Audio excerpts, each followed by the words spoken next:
Revision of total hip arthroplasty, both components, with or without autograft or allograft. The physician revises a total hip arthroplasty.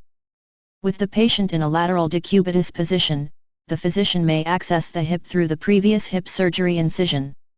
Muscles are reflected. A trochanteric osteotomy may be performed with an oscillating saw.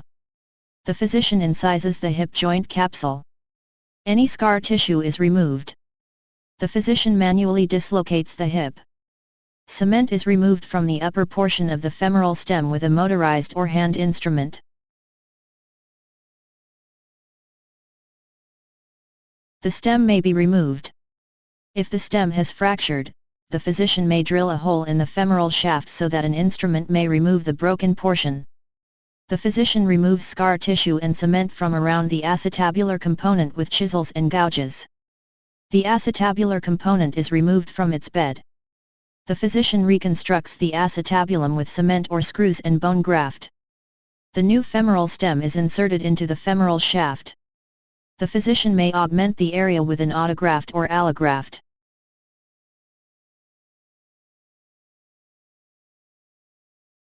The physician reduces the hip and closes the capsule.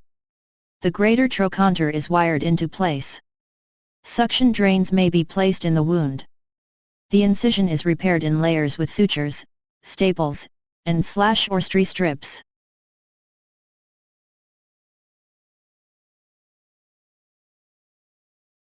Revision of total hip arthroplasty, acetabular component only, with or without autograft or allograft. With the patient in a lateral decubitus position, the physician accesses the acetabular component through a previous hip surgery incision. Muscles are reflected. The physician may perform an osteotomy of the greater trochanter with an oscillating saw. The capsule is incised and the hip manually dislocated. Any scar tissue is removed from around the acetabulum. The physician removes cement from around the acetabular component with chisels and gouges.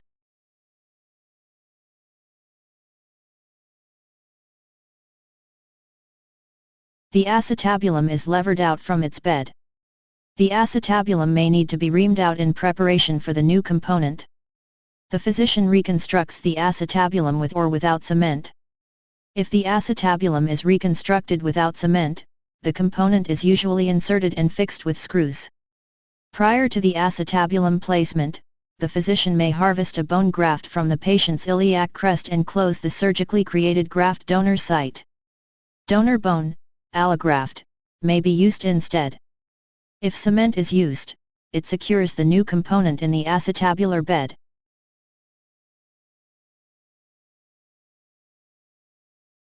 Once the cement has dried, the hip is reduced and the capsule closed. The physician may place suction drains in the wound. The incision is repaired in layers with sutures, staples, and slash or strie strips.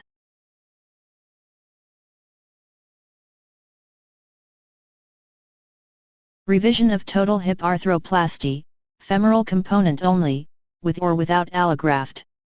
With the patient in a lateral decubitus position, the physician may access the femoral component through the previous hip surgery incision. Muscles are reflected. The physician may perform an osteotomy of the greater trochanter. The hip joint capsule is exposed and incised. The physician dislocates the hip joint. If cement was used on the previous arthroplasty, the physician uses a motorized or hand instrument to remove it from around the upper portion of the femoral stem.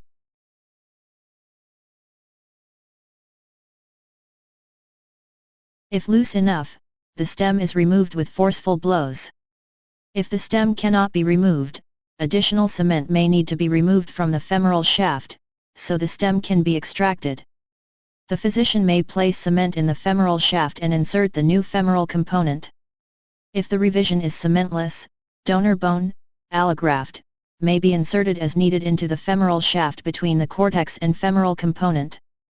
The hip is reduced. The physician reattaches the greater trochanter with wires. The incision is repaired in layers with sutures, staples, and slash or strie strips.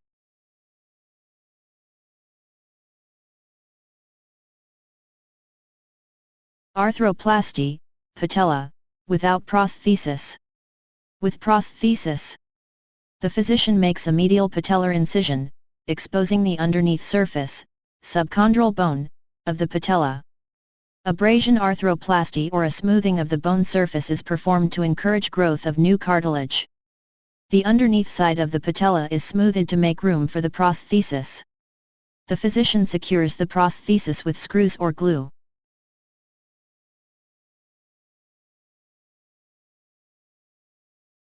The prosthesis sits in the trochlear groove in the position where the patella slides up and down when the knee bends and straightens.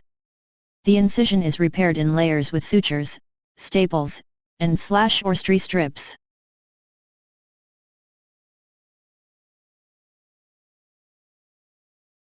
Arthroplasty, knee, tibial plateau. With debridement and partial synovectomy, the physician replaces the damaged or degenerated tibial portion of the knee joint. The physician makes a medial incision along the patella. Dissection exposes the knee joint and tibial plateau. The menisci and anterior cruciate ligament are removed. The physician may also need to release other soft tissues around the knee to correct contractures and restore range of motion.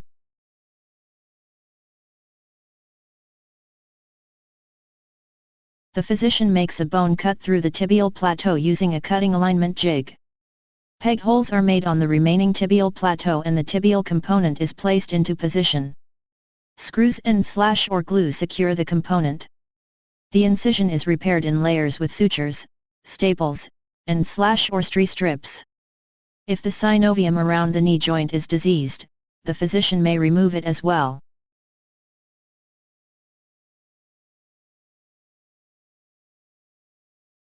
Arthroplasty, femoral condyles, or tibial plateau, knee. With debridement and partial synovectomy, the physician replaces the damaged or degenerated cartilage of the femoral condyles or tibial plateau. The physician makes a medial incision along the patella and carries dissection to expose the knee joint. If the femoral condyles are replaced, the physician uses a cutting alignment jig to determine proper alignment of the bone cut and resects or cuts the distal femur.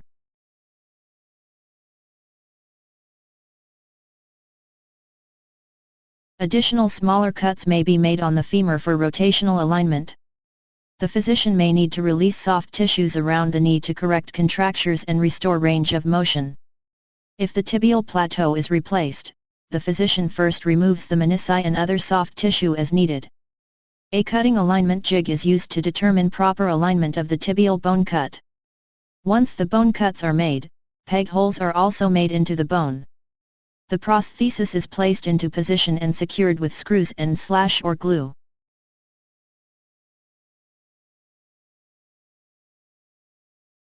Debridement and synovectomy are also performed.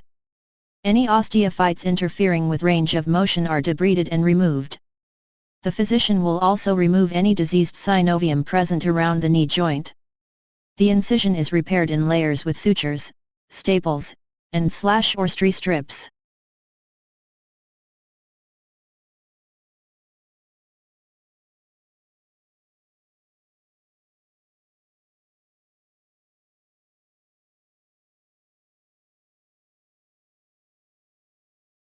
Arthroplasty, knee, hinge prosthesis, e.g., Waldius type. The physician incision directly over the knee. Bone cuts are made to resect the anterior and posterior femoral condyles. A tibial cutting guide is used to remove a minimal amount of bone from the proximal tibia. A template is placed on the cut tibial surface and an osteotome is used to remove a square of bone from the tibial surface as outlined by the hole in the tibial template. The stem of the tibial component is placed into the hole and the femoral component is placed on the distal femur. Two polyethylene bushings are inserted into the femoral component and joined to the tibial component with the metal axle. The patellar component is applied by making a cut along the articular surface, making a peg hole, and inserting the component. If the patella does not track properly, a separately reportable lateral retinacular release is performed. All components are cemented into place. The joint is irrigated. The incision is closed in layers and placement of temporary suction drainage tubes.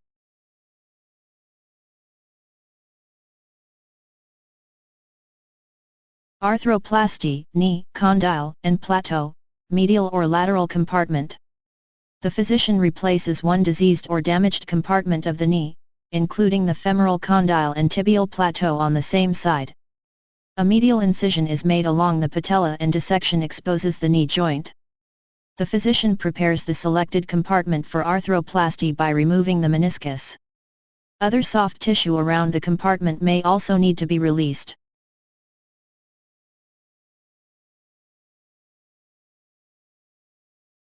Using a cutting alignment jig, the physician makes bone cuts on the femoral condyle and tibial plateau of the compartment being replaced. The other compartment is left intact.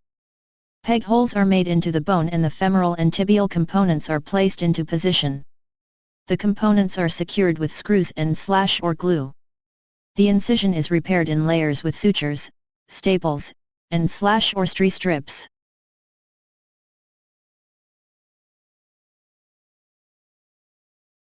Arthroplasty, knee, condyle, and plateau, medial and lateral compartments with or without patella resurfacing, total knee replacement. The physician replaces severely damaged or worn cartilage of the knee joint. A midline incision is made over the knee. Dissection exposes the knee joint. The physician may release soft tissues and or ligaments in order to correct deformities and improve range of motion. The physician uses a cutting alignment jig placed on the upper tibia to remove the tibial joint surface, both medial and lateral compartments, by making a bone cut.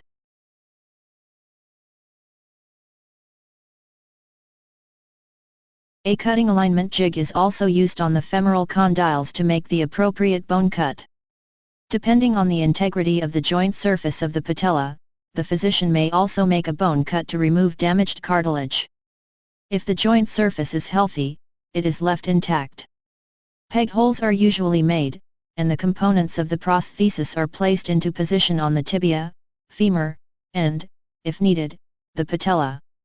The components are secured with glue and or bone screws.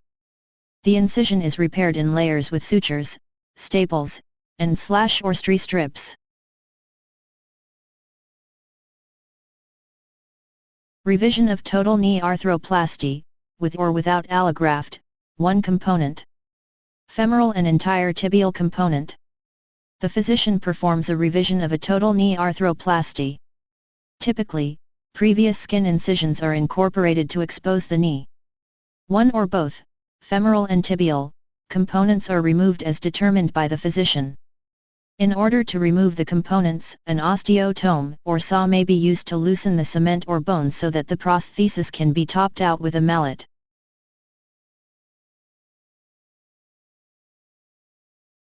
If any cement is present, it is removed in order to protect and preserve as much bone as possible. Bone cuts are made to accommodate the new prosthesis. If significant bone defects are present on the femur, tibia, or both, a bone graft may be needed. An allograft, donor bone, may be packed into the defect. The components of the new prosthesis are placed into position and may be cemented for fixation. The femoral and tibial component are revised Indiana 27487. The incision is repaired with sutures, staples, and or strips.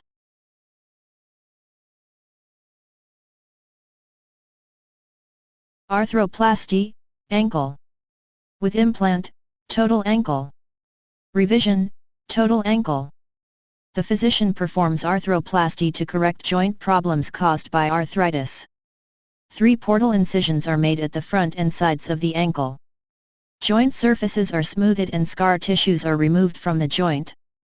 If excessive damage is noted, the physician replaces damaged parts of the ankle with a prosthesis and reports.